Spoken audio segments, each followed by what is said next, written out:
Clean Ad Mods. This week, we're pressure washing the Samurai. Woo!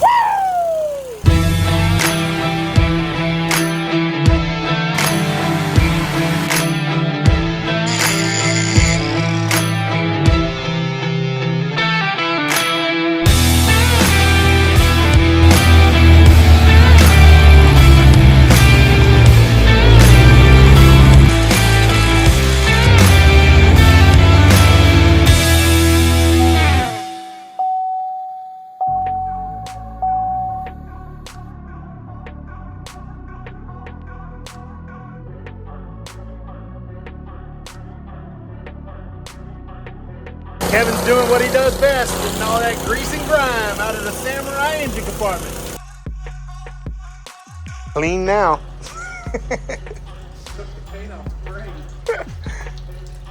Put a little spray paint on that. This is part 2 to the Suzuki Samurai 2.0 liter swap. All right, while we have the engine out, one of the first things I want to do is I want to take this hose off the front of the throttle body. And this is a coolant line. I'm gonna move it from right here down to right here, and I'm gonna get rid of all of this. And then this hose that was coming over here, we're getting rid of this bracket. We're gonna take and put a hose from here down to here. And I'm gonna use this barbed fitting. I've got a tap. I'm gonna drill and tap this housing right here. And we're calling this the John Brown mod. John Brown at Suzuki Freak Garage is doing a bunch of these 2.0 and 2.3 swaps, and he's got it all figured out, so we'll give him credit. So let's go ahead and drill that.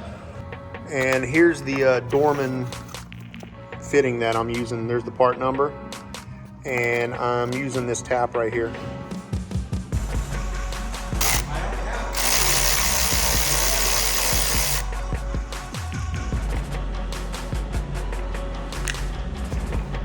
And we're gonna clip this little doodad off of the thermostat, and that'll allow all of the air to be able to get out of the coolant system.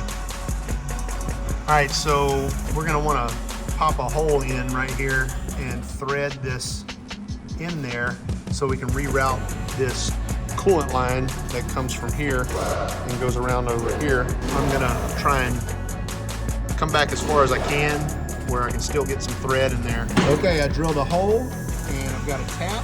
We're about to tap this hole, and there's not much material there, so we're probably going to end up cutting this down a little bit, so it's not sticking through the hole too far. But we'll get her in there in a second here.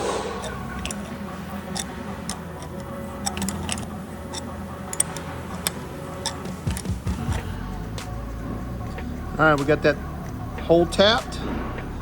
And we got some threads in there. Let's see if our little fitting works. Yep, that'll work. We'll throw a bunch of tape on, some Teflon tape on them threads, and we'll cinch her down. All right, I just tightened it up pretty good. I don't even have Teflon tape on it, and it's starting to get tight.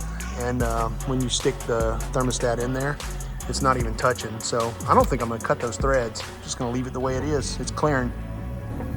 When you're cutting threads into aluminum like this, be real careful. Drill your hole, and when you run the tap in there, use lube, and just take your time. You don't want to crack that housing. It would really suck if you cracked it. So just take your time and use a crescent wrench or whatever instead of putting it on an impact and sending it home. That's how I normally do stuff, but that's not how you want to do it with aluminum. You don't want to crack that housing. I've cracked 1 or 2 things in my life. So throw a rag in there to keep all the particles out of the engine block, and when we get done, clean everything up real good, and I think that's going to work.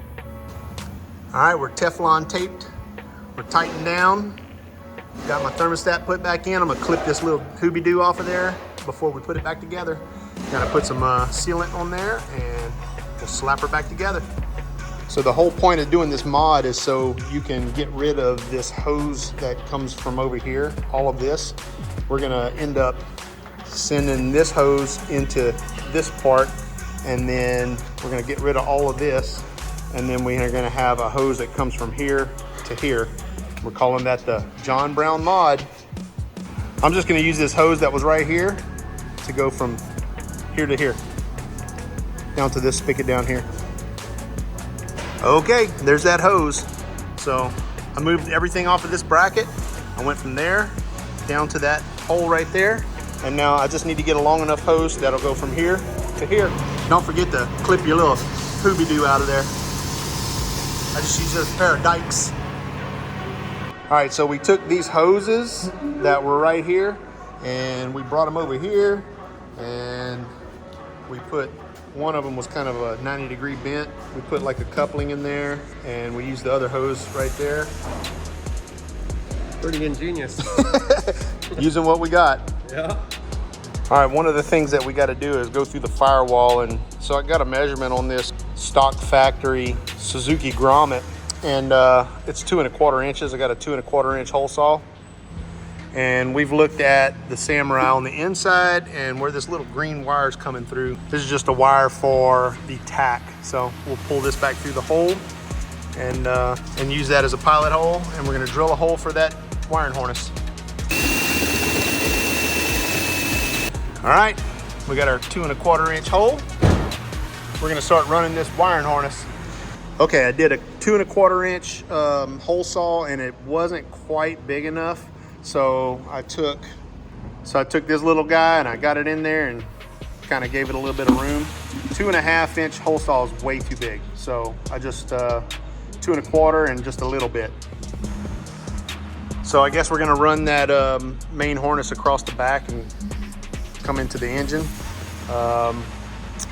Got a whole lot of wire cleanup to do, so we're going to kind of work on that. We got 1,000 other projects going at the same time. Okay, so wiring harness is kind of sitting there. Need to do a whole bunch of cleanup, like I said. Now let me go mess with that engine. What I want to do with this is bolt this adapter plate up, and I want to bolt the starter onto the engine, and we're going to use a 1.6 liter starter, and I want to make sure that it'll fit in here and I won't have to grind to make it fit. So let's do that. There's a few hurdles to jump over whenever you're installing one of these 2.0s into a Samurai, and one of them is making sure that your starter fits and doesn't rub. Another thing we might have to do is cut these engine mounts and lower them down about 1 inch. Casey on the Zooks of Hazard YouTube channel discusses having to lower the engine so the hood will clear, and so I think what we ought to do is make sure that the starter fits and then lower the engine down with these engine mounts on it into the engine compartment and make sure that the hood will close before we start cutting and welding stuff. This is all stuff that's easier to do while the engine's out of the Samurai than it is while it's sitting in there. All right, we're about to put this adapter on, and I'm pulling this stud right here. And we got a couple of new studs. All right, so I just have the adapter plate and the flywheel mocked up. We're gonna throw the starter on here and see if we need to clearance anything to fit the starter in there. So that'll be the next step. All right, I gotta run over to Green Tree Fabrication real quick. I dropped off the return inlet for the power steering pump. It needed to be welded 180 degrees from the way that it normally pointed. I don't have a TIG machine, so I dropped it off, and I'm going to pick it up here. Dan tied it to the fence. Thanks, Dan. I'm not going to sit here and pretend like I can weld like that. I stopped by and saw Dan and asked him if he could turn this 180 degrees so this is pointing down, and Jacob took the job, and man, those welds are spectacular. I don't have a TIG machine, but man, he did a great job. So good job, Green Tree. Okay, there it is. So now it's pointing down instead of up. All right, we're about to test fit this. We got the engine sitting in there. We're about to slam this hood as hard as we can. I already see that. Okay. So yes, it's sitting tall. So it's hitting right there, probably right there. I think that'll be okay because it's farther back. What are we gonna do about this? I said slam the hood hard. Oh, sorry.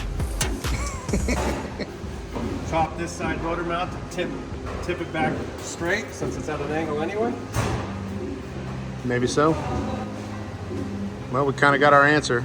We got to do something. All right, pulled the engine back out. Found out what we needed to know. We're gonna pull those off and lower them about 1 inch. All right, you can see that we're gonna have to either lower this engine down or put a hood scoop on it or something. So I think the best way to do this is just to cut the engine mounts, just like Casey from Zooks of Hazard just did a video about it. And he explains that you chop the engine mount down and lower it about 1 inch on either side, and it's just enough to clear everything. The things that are hitting are this sensor, and we're just gonna chop this throttle cable bracket.